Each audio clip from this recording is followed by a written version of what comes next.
The story is Mama Antelope's House by Barbara Nashimini, Florence Marundo, and Lauren Bird. Long ago, all the animals lived in the village. Mama Antelope had a big house. One day, Hare wanted to play a trick. He thought and crept into Mama Antelope's house. He closed the door and made a lot of noise.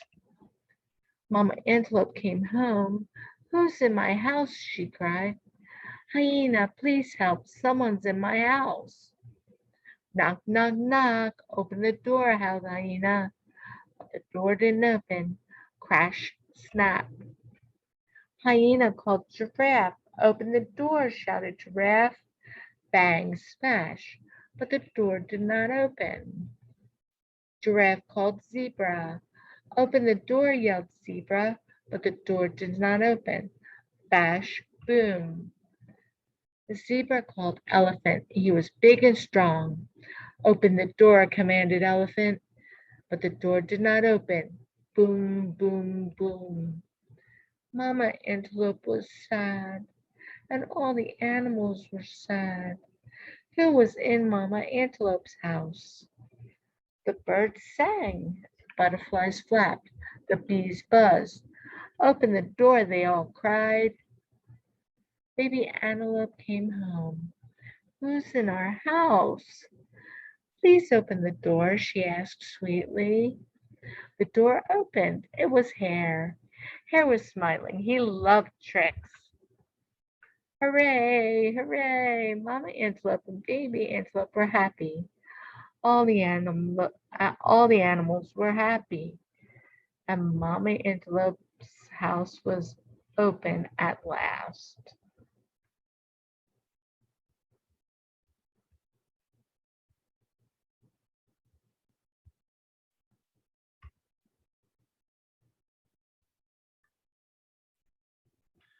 Her story is called Ginger the Giraffe, written by T. Albert, illustrated by maillustrations.com, and distributed by Monkey Pen.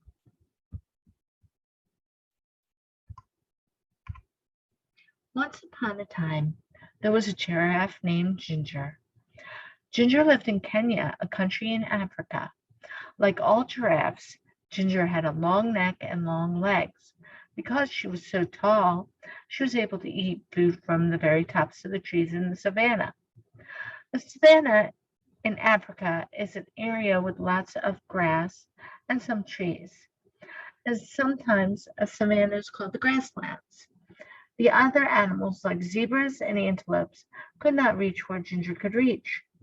But Ginger always found food. She loved the leaves and the new buds on the trees.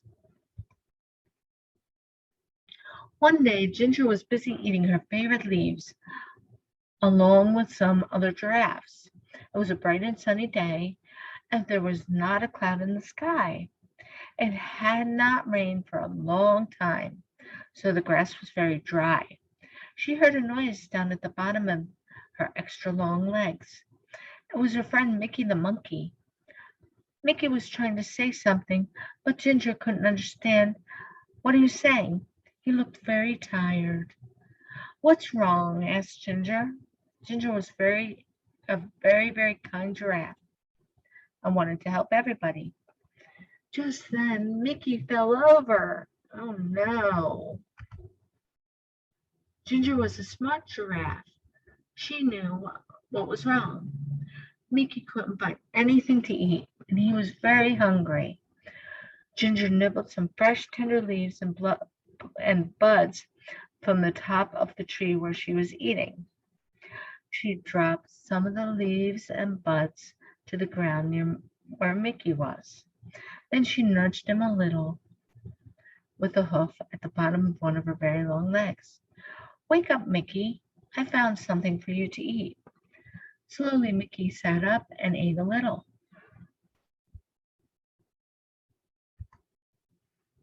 After a while, when Mickey was feeling better, Ginger asked, him, "What happened, Mickey? Why are you so hungry? Why can't you find anything to eat?" Mickey said, "It hasn't rained for such a long time, and there's no more food." "That's not good," said Ginger. "What's happening with the other animals?" "No one knows what to do," answered Mickey. "All the zebras and the antelopes and the elephants are getting worried about the dry grass. Some of them are thinking about leaving the savannah and trying to reach the jungle." "That's a long trip," said Ginger. "Are you going with them?" "I don't know," answered Mickey. "What do you think we should do?" Ginger thought for a while, and then suddenly she had a good idea. "We should talk to Leo the lion. He's the smartest animal in the savannah." Mickey was too tired to walk, so Ginger invited him to ride on her back. "Hold tight on my neck," Ginger said. "There's a lot to hold on to," joked Mickey, and Ginger laughed. "You're right.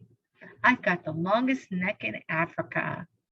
So they started their journey across to the other side of the savannah to look for Leo.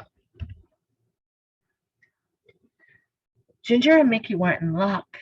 Leo was sitting up on a rock, and he was really easy to see as they walked through the grass. "Hi, Leo," they both shouted. Leo had been napping and was a little grumpy when they woke him. But he was polite and said, "Hello, Ginger and Mickey. Why did you walk the whole way across the savannah just to wake me up?" But he was joking. He had a smile on his face. "Mickey says that there is no food left on the savannah because it's been so dry," said Ginger. "Do you have any ideas?" Leo thought for a while. He said, "There's nothing we can do about the rain. It will come soon, but we can't be sure when it'll arrive. When the rain comes, all the plants will grow, and again, there'll be lots of food for everybody." And then he thought a little longer. "The only thing I can think of is for everyone to move closer to the forest," he continued. "There will be more things to eat there, but I know it's a long trip and it won't be very easy. It might take days to get there." Ginger and Mickey looked at each other and then looked back at Leo. "Thank you, Leo," said Ginger. "It's probably the best if they all try to get closer to the jungle." They said goodbye and walked back across the savannah. Now they needed to gather all the animals together to start their long journey. Ginger didn't need to go along because she had plenty of food in her high trees, but she was a good friend and wanted to help as much as she could. So they all walked towards her favorite trees, and guess what she and Mickey saw? All the animals were already gathered there and waiting for Ginger and Mickey. "Why are you all here?" asked Ginger. "Eddie the Eagle told me that you're taking us to the edge of the jungle," said one of the zebras. "How did you know?" asked Mickey. "He heard you talking to Leo," said one of the antelopes. "So you've decided to try to walk together to the jungle?" asked Ginger. "Yes," they all answered. "If you will help us get there," added one of the elephants. "Of course I will. I'll help," said Ginger. "I'm your friend."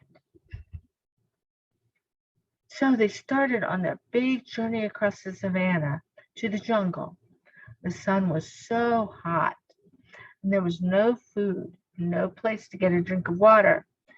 And then they heard it. It was thunder. "Thunder!" they all shouted. Thunder was very scary to the animals of the savannah. Can you guess why? Fire. Sometimes the lightning hits the dry grass and the whole savannah catches fire. Then everyone has to run. And that's exactly what happened. "Fire!" they shouted. They could smell it, and now they could see it. The fire was coming towards them. Ginger had to think fast because she was so tall she could see further than any of the other animals. She stretched her long neck up as far as she could.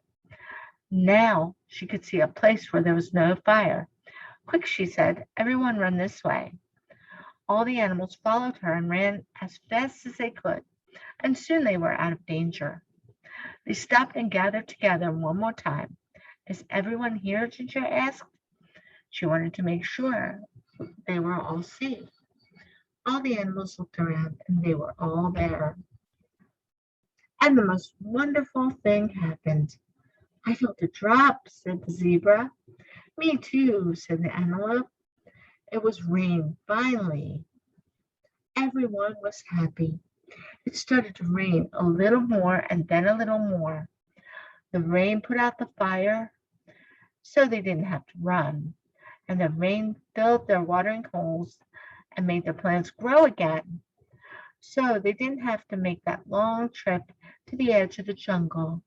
And everyone will soon have enough food and water. So Ginger, the giraffe, went back to her favorite tree and continued to munch on leaves and buds.